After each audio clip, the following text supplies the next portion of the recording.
আসসালামু আলাইকুম রহমতুল্লাহি ওবরাকাতুহ। বিসমিল্লাহির রহমানির রহিম।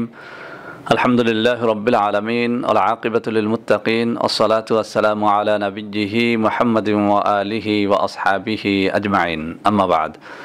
সম্মানিত দিনদার ভাই বোনেরা, আজকে আমার কিছু যুবক বন্ধুদের বিশেষ রিকোয়েস্টে এই ভিডিওটা তৈরি করতে হচ্ছে।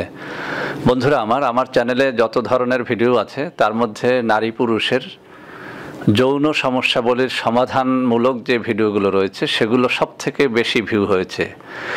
এর মাধ্যমে আমি একটা বিষয় সুস্পষ্ট যে আমার এই চ্যানেলের 2 লক্ষ সাবস্ক্রাইবারের অধিকাংশ সাবস্ক্রাইবারই যুবক অথবা যুবতী, অর্থাৎ তারা মধ্যবয়স্ক এবং তাদের সবার কম বেশি যৌন সমস্যা রয়েছে।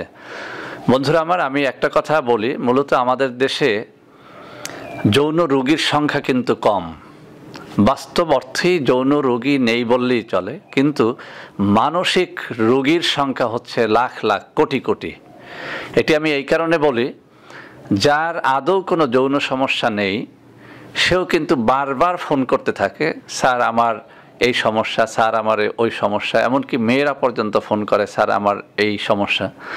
তো আসলে যখন একটু তাদের সাথে কনভারসেশন হয়, কথাবার্তা হয়, তখন কিন্তু সুস্পষ্ট হয়ে যায় যে সে যে সমস্যাটির কথা বলছে আসলে সেটি কোনো সমস্যাই না, সেটি কোনো যৌন রোগ না।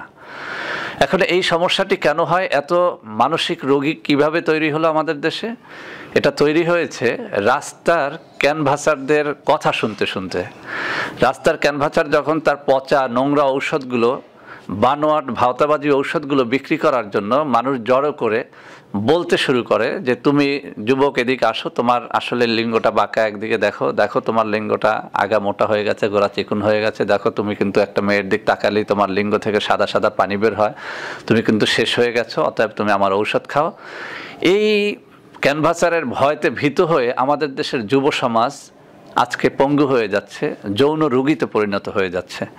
তো বন্ধুরা আমি এই কথাগুলো এই কারণে বললাম, এই চ্যানেল খোলার পর থেকে বহু কমেন্ট আমি এরকম পেয়েছি। আমি যথাসম্ভব চেষ্টা করেছি প্রত্যেকটা ভিডিওতে বলার যে আপনারা কেউই যৌন রোগী না, মূলত আপনারা সবাই মানসিক রোগী।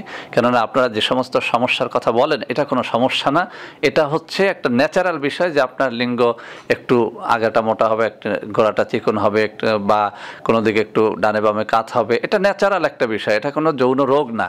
আবার মেয়েদের দিকে একটু তাকালে সাদা সাদা পানি বের হয়ে যাওয়া, বা প্রেমিকার সাথে বা স্ত্রীর সাথে একটু সান্নিধ্যে থাকলে সাদা সাদা পানি বের হওয়া, এটি কোনো রোগ না। এটি আমি অনেকবার বলেছি। তারপরও অসংখ্য অগণিত ফোন এখনও ওই একই বিষয় যে স্যার আমি আমার প্রেমিকার সাথে কথা বললে, আমার স্ত্রীর সাথে কথা বললে, বা কোনো মেয়ের কথা চিন্তা করলে, কোনো একটা খারাপ বই পুস্তক পড়লে আমার লিঙ্গ দিয়ে সাদা সাদা পানি বের হয়।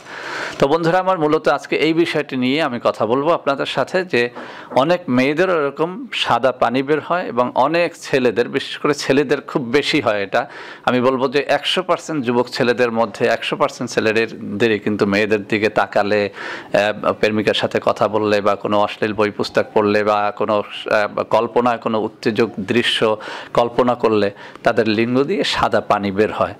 এখন বন্ধুরা এটির জন্য এত বেশি ফোন আসে যে স্যার এটার জন্য অনেক ঔষধ খাইছি, এটা ভালো হচ্ছে না। এখন আমি আপনাদের সামনে যারা এই বিষয়টি নিয়ে বারবার আমাকে বিরক্ত করেন তাদের জন্য আমি কিছু কথা বলছি, একটু মনোযোগের সাথে শুনতে হবে। বন্ধুরা আমি একটু প্রথম উদাহরণ দেব আপনাদের সামনে। দেখুন, আমার ডান হাতে একটা গ্লাস আছে, গ্লাসে পানি আছে। বাম হাতে একটা গ্লাস আছে, এই গ্লাসটার ভিতরে কোনো পানি নেই। দেখুন বন্ধুরা আমি এবার বলছি, এই ডান হাতের গ্লাস মানে হচ্ছে একটা তরুণ যুবক অথবা যুবতী। বাম হাতের গ্লাসটার অর্থ হচ্ছে একজন 60 ঊর্ধ্ব বা 70, 80 বা 90, 95 বছর বয়সের কোনো নারী বা পুরুষ। খেয়াল করবেন কথাটা। এখন দেখুন, ডান হাতের গ্লাসটা আমি বলেছি কোনো তরুণ যুবক বা যুবতী। এখন যে তরুণ বা যুবক এবং যুবতী, তার গায়ের ভিতরে যৌন রস আছে, তার বীর্য আছে, তার সব কিছু আছে। আর যে 80 বছরের বৃদ্ধ বা বৃদ্ধা, তার দেহের ভিতরে কিন্তু এখন এই যে যৌন রসটা শেষ হয়ে গেছে, তার বীর্য শেষ হয়ে গেছে, সে এখন কিন্তু একদম অকেজো হয়ে গেছে, একরকম কোনো মতে সে বেঁচে আছে। আর যে 18-20 বছরের যুবক বা যুবতী বা 18 বা 35 বা 40 এখনও শেষ হয়নি, তার গায়ের ভিতরে কিন্তু বীর্যটা, কামরসটা, এই পানি যেভাবে এভাবে নড়ছে ঠিক এইভাবেই নড়তে থাকে। আমি যখন এই গ্লাস, ডান হাতের গ্লাস ধরে আমি একটু নাড়া দেবো, পানি কিন্তু পড়ে যাবে। আমি বাম হাতের গ্লাস ধরে যদি সারাদিন নাড়াই, টানাটানি করে, বাম হাতের কিচ্ছুই এখান থেকে পড়বে না। ঠিক একটা যুবক বা যুবতী তার দেহের ভিতরে কামরস, যৌবন রস, বীর্য টকবক করতে থাকে, এরকম পানির মতো টকবক করতে থাকে। সে সামান্য উত্তেজনামূলক কোনো কিছু চিন্তা করলে সেখান থেকে কিছু গড়িয়ে পড়ে। সে কিছুদিন মেলামেশা, স্ত্রীর সাথে মেলামেশা থেকে বিরত থাকলে তার স্বপ্নদোষ হয়। সে একটু খারাপ ধরনের কোনো অশ্লীল ছবি দেখলে, সিনেমা দেখলে বা অশ্লীল কোনো বই পুস্তক পড়লে রাত্রে ঘুমিয়ে গেলে তার ঘুমের মধ্যে স্বপ্নদোষ হয়ে যায়। অথবা কোনো ধরনের কোনো কিছু ছাড়া বীর্যটা জমা হতে থাকে, একটা পর্যায়ে ঘুমের মধ্যে সেটা বেরিয়ে যায়, এটাকে আমরা বলি স্বপ্নদোষ। কিন্তু এই বাম হাতের গ্লাসের কোনো স্বপ্নদোষ নাই। এই বাম হাতের গ্লাসের কিন্তু কোনো ধরনের মেয়ের কথা চিন্তা করলে তার দেহ থেকে কিছুই বের হবে না, কারণ এটা একটা খালি গ্লাস, কিচ্ছু নেই এর মধ্যে। ডান হাতের গ্লাস সামান্য কম্পনে এই পানিটা উত্তেজিত হবে, এই সামান্য কম্পনের নিচে একটু তাপ দিলে এটা ফুটতে শুরু করবে, কিন্তু বাম হাতের গ্লাসের কিছুই হবে না। এখন আপনারাই বলেন, এই বাম হাতের গ্লাস সুস্থ নাকি ডান হাতের গ্লাসটা সুস্থ? 100% এই ডান হাতের গ্লাসটাই হচ্ছে সুস্থ। আর সুস্থ বলেই এটার ভিতরে রস আছে, যৌন রস আছে, বীর্য আছে, এটা নাড়া দিলে পানি পড়বে, এটা সুস্থ বলেই এটা হবে। আর এই গ্লাসটা অসুস্থ, এটি বৃদ্ধ অথবা বৃদ্ধা, এর ভিতরে যৌন রস নেই, এর ভিতরে পানি নেই, কিছু নেই, এটা একটা খালি অসুস্থ গ্লাস। এটাকে আমি সারাদিন এরকম ঢেলে দিলেও কিচ্ছু পড়বে না, কিন্তু এই গ্লাস থেকে সব কিছুই পড়বে। এখন আমরা যেটা বলি, আমাদের ক্যানভাসাররা এই মানে আমি বলবো কি, এই ভাওতাবাজ ভণ্ডরা আমাদের যুবক যুবতীদের বোঝায় যে দেখো, তুমি যে ঘুমালেই তোমার স্বপ্নদোষ হয়, অথবা তুমি কোনো মেয়ের কথা চিন্তা করলেই যে তোমার এই লিঙ্গ থেকে সাদা পানির মতো বের হয়ে আসে, তুমি একেবারে শেষ হয়ে গেছো, তুমি হস্তমৈথুন করে করে শেষ হয়ে গেছো, তোমার এখন ঔষধ খেতে হবে। আর বাস্তব কথা, খোদার কসম দিয়ে বলছি, এই যে মেয়েদের কথা চিন্তা করলে সাদা সাদা পানি বের হয়, এটি হচ্ছে অসুস্থতার কোনো লক্ষণ না, এটি হচ্ছে সুস্থতার লক্ষণ। আপনি যে সুস্থ আছেন সেটার লক্ষণ। আমি প্রায় সময় বলি যে ট্যাঙ্কির ভিতরে পানি আছে, সেই ট্যাঙ্কি থেকে পানি কখনো কখনো একটু চাপ হলে সেই ট্যাঙ্কি থেকে পানি গড়িয়ে পড়ে, কিন্তু যে ট্যাঙ্কি খালি, যার ভিতরে পানি নিয়ে সেই ট্যাঙ্কি সারাদিন নাড়াচাড়া করলে সেখান থেকে কিছুই পড়বে না। অতএব ট্যাঙ্কি ভালো থাকা মানে ট্যাঙ্কিতে পানি থাকা। এই গ্লাসে যেভাবে পানি আছে, এই গ্লাসে পানি নেই, এই গ্লাসে পানি আছে, এর অর্থ হচ্ছে এই গ্লাসটা সুস্থ আছে। অতএব বন্ধুরা আমার, যাদের দেহ থেকে পানি বের হয়, একটু মেয়েদের কথা চিন্তা করলেই পানি বের হয়, প্রেমিকার সাথে কথা বললেই পানি বের হয়, অশ্লীল বই পুস্তক পড়লেই পানি বের হয়, কোনো কিছু কল্পনা করলেই পানি বের হয়, এর অর্থ হচ্ছে আপনি এই পৃথিবীর মধ্যে যত জোয়ান মানুষ আছে, যুবক মানুষ আছে, সুস্থ মানুষ আছে, তার মধ্যে আপনিও একজন। অতএব আপনি হচ্ছেন পৃথিবীর মধ্যে সবথেকে সুস্থ দেহের অধিকারী একটা মানুষ। আপনার স্বপ্নদোষ হয়, এর অর্থ আপনার দেহে বীর্য সঠিক মাত্রায় উৎপাদন হয়। এখন যদি আপনি এই জিনিসটাকে কমিয়ে ফেলতে চান যে কোনোভাবেই যেন স্বপ্নদোষ হতে পারে না, তাহলে কি করতে হবে? আপনাকে এমন কোনো মেডিসিন দিতে হবে যাতে আপনার বীর্যটা একদম টেনে যায়, আপনার বীর্যটা একদম শেষ হয়ে যায়। আপনি বলেন, এখন আপনার এই বীর্যটা শেষ করে দেওয়া, এটা কি কোনো সুস্থ ডাক্তারের জন্য, কোনো সুস্থ ডাক্তার এটি করবে? কোনো ভালো মানুষ এটি করবে? আপনিও যদি জানতেন যে আপনার বীর্যটাকে শেষ করে দিয়ে আপনার স্বপ্নদোষটা বন্ধ করার মধ্যে কত ক্ষতি, তাহলে আপনি কোনো দিন, আপনাকে 1 কোটি টাকা দিলেও আপনি ঔষধ খাইতেন না। আপনি যদি জানতেন যে মেয়েদের দিক তাকালেই যে পানিটা বের হয়, বা অশ্লীল বই পুস্তক পড়লেই যে পানিটা বের হয়, এই পানিটা জোর করে বন্ধ করার কোনো মেডিসিন খেয়ে যদি কেউ বন্ধ করে, এর মাধ্যমে যে ক্ষতিটা হয় আপনার দেহের, আপনি সারা জীবনের জন্য পঙ্গু হয়ে যান, এইটা যদি আপনি বুঝতেন, তাহলে আপনাকে আমি লক্ষ টাকা দিলেও আপনি এই পানি বের হওয়া বন্ধ করার জন্য কোনো ঔষধ খেতেন না। পানি অবশ্যই বন্ধ করা যায়, কিন্তু সেটি যদি বন্ধ করতে যান, আপনি অকেজ হয়ে যাবেন। এই গ্লাসের পানি আছে, সুস্থ আছে, এই গ্লাসের পানি আমি ঢেলে দিতে পারি, এই গ্লাসের পানি আমি আগুনে টকবক করে ফুটিয়ে এই পানিটাকে একদম শেষ করে দিতে পারি, কিন্তু এই গ্লাসের জন্য এটা মারাত্মক ক্ষতির কারণ। এই গ্লাসের জন্য মারাত্মক ক্ষতির কারণ এটি, মানে পানিটা থাকাই হচ্ছে এর ন্যাচারাল বৈশিষ্ট্য। এটি যখন থাকবে না সেটি হচ্ছে এই গ্লাসের জন্য সবথেকে ক্ষতির কারণ। তো বন্ধুরা আমার, আজকে আমি আমার নিজের লাইফ থেকে একটা ছোট্ট ঘটনা বলেই শেষ করে দিচ্ছি। আমি বলবো অবশ্যই এই পানি বন্ধ করার একটা ঔষধ দিব, আপনি খাবেন না খাবেন সেটি আপনার ইচ্ছা। আমি যখন সম্ভবত অষ্টম বা নবম শ্রেণীতে পড়ি, তখনও আমার এরকম হতো, একটা মেয়ের সাথে একটু সময় কথা বললে অথবা কোনো একটা খারাপ কিছু চিন্তা করলে এরকম পানি আমারও বের হতো। তো আমি এটা নিয়ে খুব বেশি চিন্তা করতাম, অনেক বেশি চিন্তা করতাম, কী অবস্থা এরকম। তো বন্ধুর সাথে সব কথাই বলে, আমি আমার এক চাচাতো ভাইয়ের সাথে আমার সব কথা বললাম। সে বললো যে হ্যাঁ আমারও তো এরকম বের হয়।